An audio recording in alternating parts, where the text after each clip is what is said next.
Corné, just from a time point of view. Corné, I'm going to give you time to present your update on breaking the water nexus silos. And we'll do the same type of discussion there. So everybody, please prepare difficult questions for Corné. Off.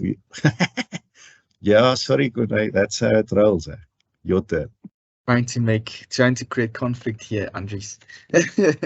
I'll start sharing my screen. Yeah, I expect your quality to be high, no? Okay, I'll do my best. Thanks for this opportunity. So I'm going to give you some feedback on the Water Nexus project. A few years back, I presented the beginnings of it, and I'm just going to touch on what's been happening. So I'll go through the background, just results discussion, and I have some reflection questions. So it might be a little bit, I'll check in with you at that stage. So let me just give you all the background, because most of you maybe wasn't there the previous time I presented. The Nexus is an idea of where multiple things are interdependent, and if any one of those things fail, the whole system fails. And energy, water, and food is exactly that, not just in South Africa, around the globe. And it's becoming a problem that most countries are becoming more and more aware about. I think energy has been especially in the topic in South Africa, but not just South Africa and the EU. But you need energy to produce clean water. You need clean water to produce food. And did you know you actually need a lot of water to produce energy as well? A lot of my work has been in that space. You don't think so, but it's essential to actually produce energy. And you need, when you actually have food, the food will actually affect your water quality, because agriculture has a massive effect on water, not just in use, but also the quality of it. Food can be used for bioenergy production, but also energy can be used to kind of generate food. So they're all interconnected. Now, this work is not done by me in isolation. It's done by Kabir Tseop, Dr. Steve Matitsa as well. And we've been collaborating in a cross-disciplinary field to actually kind of approach this problem.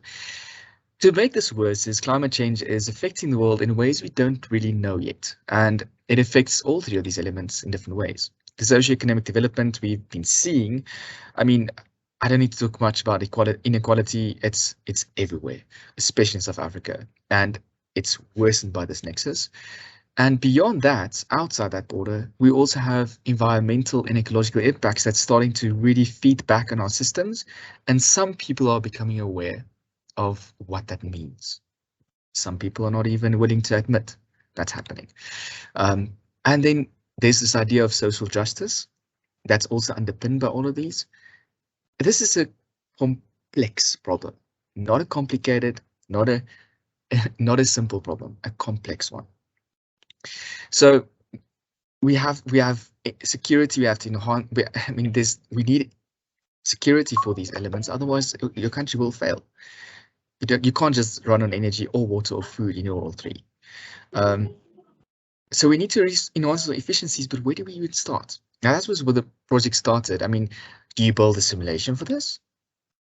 But one of the big problems is actually not even in the space of understanding like what water is. It is about the silos. There is a massive problem in the space around silos. People are not working together. Every expert thinks he or she knows the best answer and is not willing to compromise or listen to anyone else because they are the pinnacle of their field. They're not going to compromise. So what I had to do is first understand, how do you then attempt to break these escalating silos? Because remember, they don't just stay small, they grow and they become polarized and they become aggressive silos if they keep growing. So in psychology, one of the first things that was identified is for these silos to break, you need to create a space where people can value each other's perspectives. Secondly, you need a space where people understand that are part of a larger system. So firstly, people are not seen as one is higher than the other. And secondly, that they are connected in some way. And thirdly, they need actually time to become acquainted with the members in a different type of space than their normal kind of day-to-day, I'm water person, I'm energy person. Maybe you're not that. Maybe you're more than just that. Maybe you are a human. And that is actually what we then try to do. How do we then use these principles, combined with system dynamics and systems thinking, to foster this breaking of silos? How we then went about that, we designed a workshop through using systems thinking and system dynamics. Firstly, we created that safe space to build and explore in perspectives. Secondly, we used system dynamics simulation to create a really interactive system dynamics simulation of the water energy food nexus based on a physical board game we played a few years back, but it's not that same game. It's just using some of the same principles and helping us connect in an online way because COVID. We're all connecting online even today. So we needed something that can connect people and play together, even if they're not in the same space physically. And finally, we used the iceberg to really delve deeper. And we found so extremely interesting results when we started using this technique and delving from the events to the pattern structures, mental models, and then something emerging happens when that actually takes place. So I'm going to share some of the results that people gave us afterwards, but I also invite you to become part of this afternoon's workshop where we are going to play the game together. So this is from one of the participants saying that it increased their cognitive understanding of the system because they played within it, their sense of agency, not just understanding, but agency, and how they are connected. Beyond that, why it matters, and it's meaningful to act, not just meaningful to understand, meaningful to act. Then policies, this person said that they can actually become so much aware of the policies in their growing socioeconomic system, how they are not connected, and how we should try and start connecting these things, because we're acting as if we're in silos, but actually my action affects you.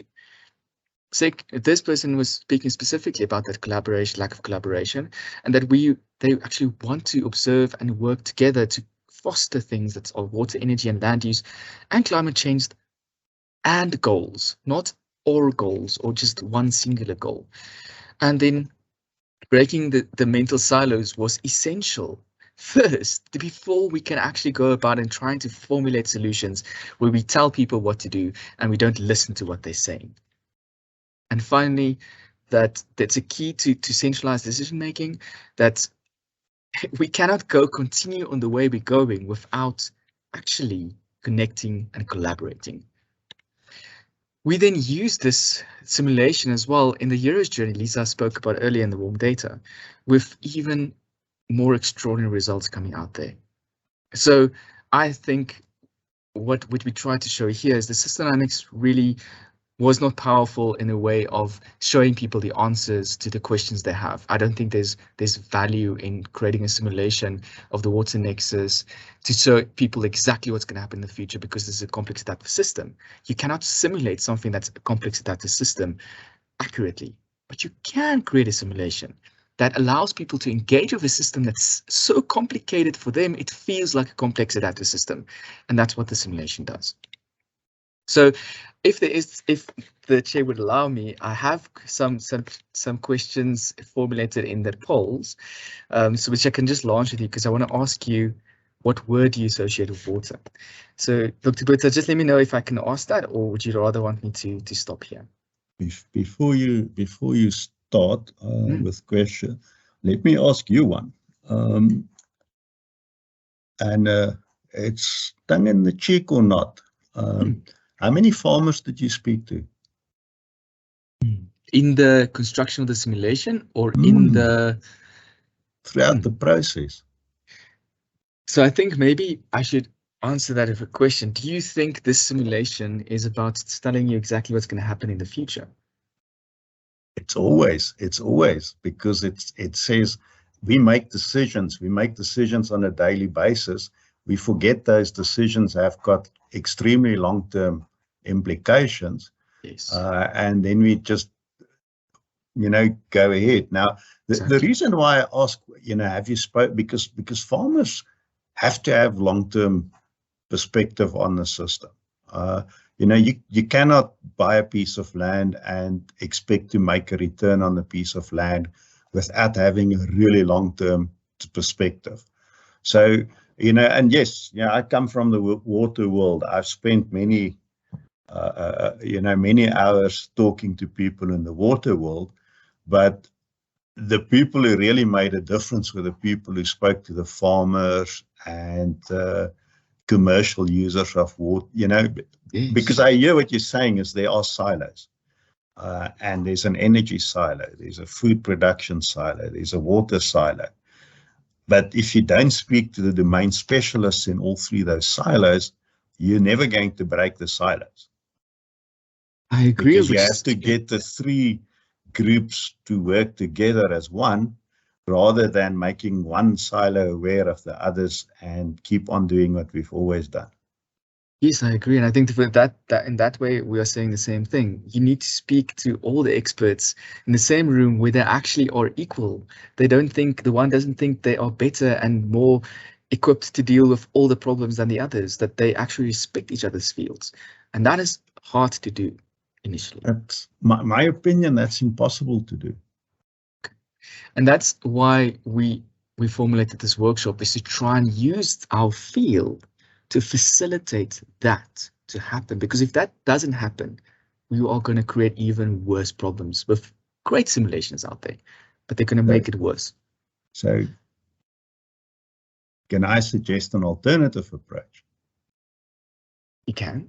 So go talk to the domain specialists. And that's where systems thinking, for me, that's why systems thinking, or that's the purpose of systems thinking, is you take the expertise of all the domain specialists, you map them an exact or your personal understanding of their complexity. Then you go to the next set and you do exactly the same, and the next set and you do exactly the same. Then you go and sit with the systems thinkers and you create the links and identify where all those interfaces sit, where people agree and disagree. And in many cases, I mean, you know, again, let my history show, but many years ago, I did a project, or I considered doing a project at at Eskom. And I walked into a room where there were about 15 people present, and they had a very particular problem that they couldn't resolve. And as I listened to this discussion, I realized that everybody was using the same buzzword. But I then stopped them and said, okay, let's start from the top of the table, define the buzzword for me. And around that table, I got 8 definitions for exactly the same buzzword, because it depends on the perspective you have on it. So even when we talk about water and energy, there's buzzwords that we use interchangeably, not realizing that what people in the water industry see as the meaning of that is not exactly the same as the what the energy people have. And once you've broken those barriers, that's when you can bring people together and they're all looking there and they all see their contribution, but also we're all, and that's the first time you can put them all together in the same. Yes. So don't put them together on a simulation. That's too late. Sorry, it's just okay. Been, so as I said, I've been around for 30 years. I've done this. Yeah. To many innocent victims. And that makes sense. I think we're not saying different things. I completely agree with you. Listening, but you have to first listen to actually understand anything. And people need to be listened to before they will actually listen. And what you just explained to me is exactly what you did. You listened to them, and then you reflected back to them, and they unearthed that there's difference in perspective. Before you actually approached that, they wouldn't have even considered what you said if you didn't really listen to what they were saying, which I think is essential. Great, Corné, now we're on the same station. I see Juliana's got a question, and then when she's done, please go with your poll. How long do you need for that? At the moment, I see our schedule says we go to 12:15, but I'm going to suggest we try and break at 12 to just give people a bit more time for a lunch break. Sure. Okay. The reason I asked the question is that I actually want to see people's responses, so I can launch the form while Juliana just asks before the you do that. Can you? Okay, you can do that. Yep, go for it. So Corné is going to launch the poll. Juliana, you can ask your question. Or make your comment. Hi, Andreas. Thank you so much. It's not necessarily a question.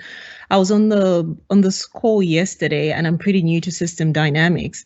But coming in as a new person and looking inside from the outside, you realize that you raised, Andreas, you raised quite an important point, and that is tailoring the message to the right audience. So my concentration, I'm a student, my concentration is health policy and management. And you get very few people that are actually speaking or relaying the message to the policy world in the accurate way. As a result, you may be putting across a message, but you're not talking to me because your message hasn't been tailored accurately. So I think that's a really, really important point to raise. And if we're going to tackle a lot of the problems, we just need to be a lot more deliberate about that. Thank you. Thank you, Juliana. Excellent point, Juliana. I think, Corné, we're in agreement on this one too. Yeah, no, definitely. For me, that's actually what simulation can allow us to do, to create a space where people can, and in this case, we create a space outside of it's not the actual water nexus, it's another world that they can play around with. There's no major consequences in the real world for making choices. That allows people to then connect and collaborate, talking the same language in there, so that they can form the connections to talk about the real difficult things outside of that unreal world. Yeah, and look, there's for those of you who want to have a good read, Jack Venix published a book, Group Model Building. And if you read through the book, you'll discover that in the end, the model was useful, but it had way more to do with the interaction between the different parties than it had to do with the model per se. So there was a model, and the model did show them, you know, what do you call it? Not unintended unintended consequences of their decisions, but they were seeing outcomes that nobody expected. And once they started seeing that, that started changing that debate. And that's what we're about. It's not about building the perfect model for the world. It's about changing that debate and changing people's mindsets. You know, again, that's what our conference is about, is how can we change people's mindsets? Corné, you happy with your, have you got another poll? I have another one. Can I quickly share this one? Yep. If possible? I just want to show, do you see that what you guys of you got? 8 people said life. Water and life is connected. And I want you to see that a lot of people always say water and life is connected. Not electricity and life, not food and life, water and life, but also sustainability, life source, climate change, possibility, hydrogen refreshing. So these things are shared between us. We do associate water with life. I think if we live in a place where we don't have water, what that would mean for us.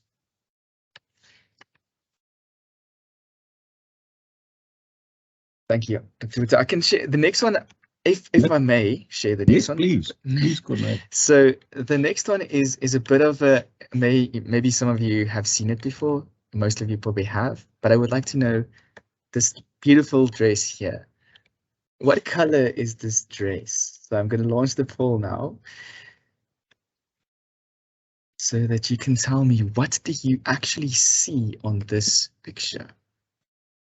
I'm going to leave it open-ended, not give you suggestions, anything like that. Tell me, what is the color of this dress you see?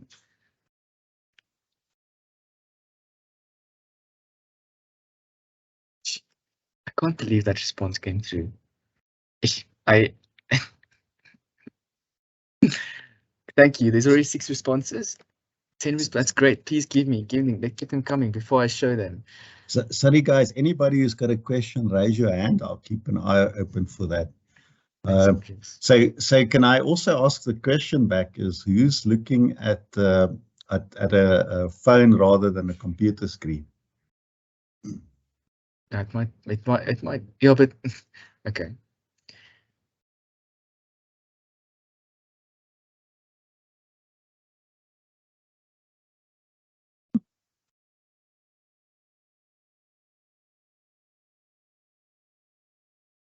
So if I may, can I show the results quickly? Yes, please.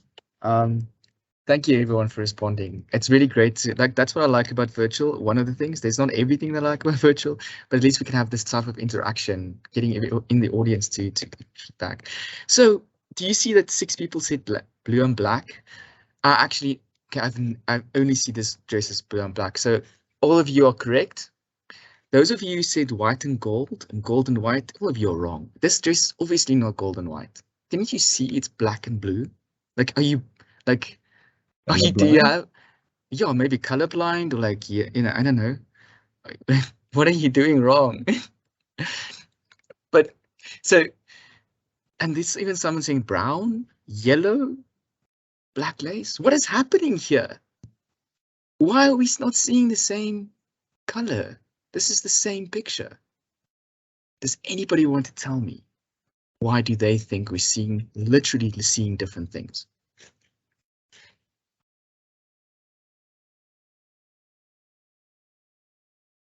If I don't see a hand, I'm going to pick on somebody.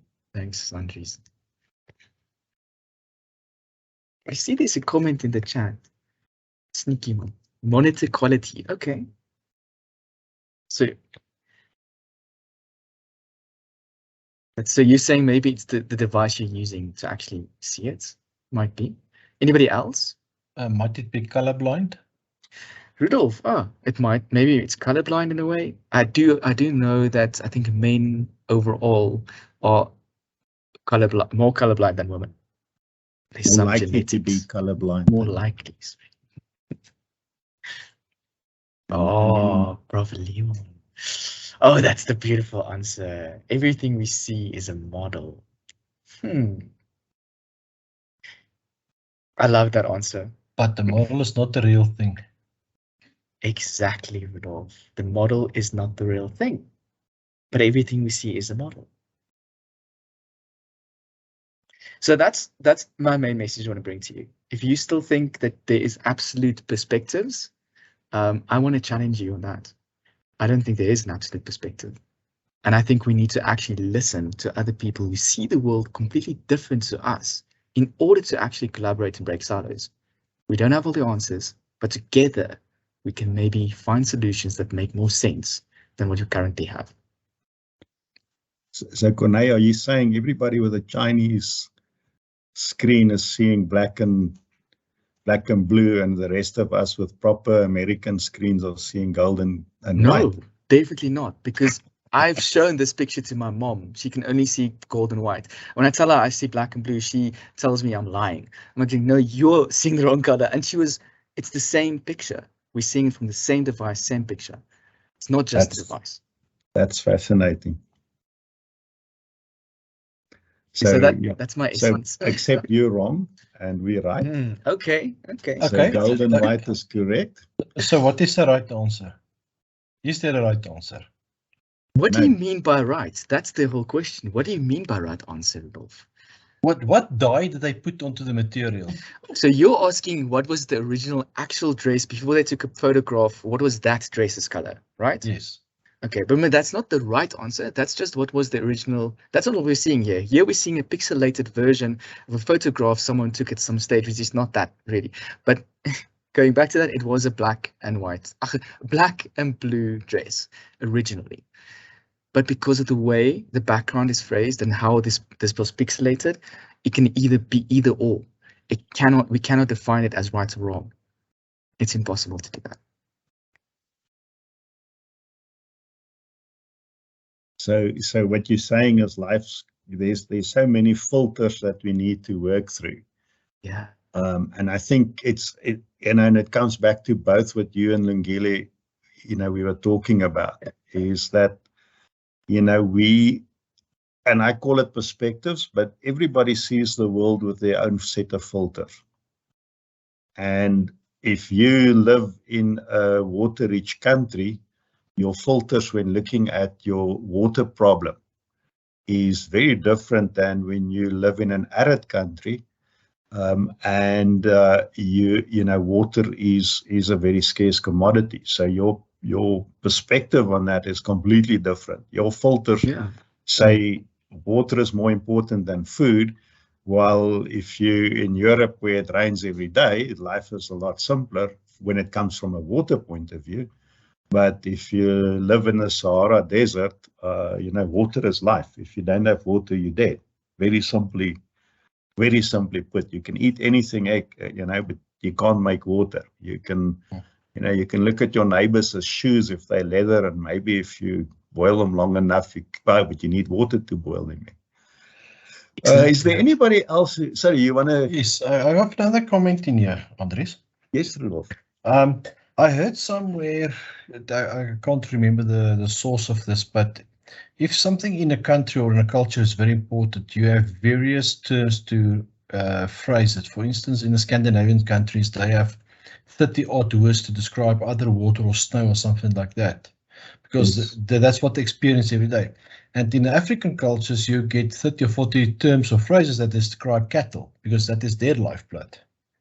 Interesting. Yeah, so then I don't know if something like that will come into this whole perspective of what you know, what is important to you. I think that's a really good point, Rudolf. Thank you for making it. Yeah, it's all about our filter. And, you know, so here's an interesting conundrum I'm going to pose, and then we're going to break for lunch.